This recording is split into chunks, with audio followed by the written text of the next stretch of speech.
प्रत्येकाच्या आयुष्यात ती यशाची पहाट नक्की येतेच, केवळ त्याला कष्टाची जोड असली पाहिजे।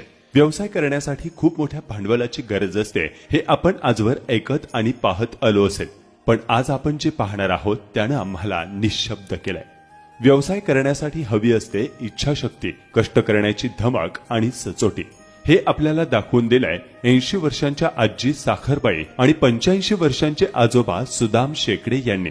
मूळचे बीड जिल्ह्यातील आष्टी तालुक्यातील मसोबाची वाडी येथील रहिवासी असलेल्या या आजी आजोबांनी अहिल्यानगरमध्ये येऊन नवीन जिल्हाधिकारी कार्यालयासमोर आपला रसवंतीचा व्यवसाय सुरू केला।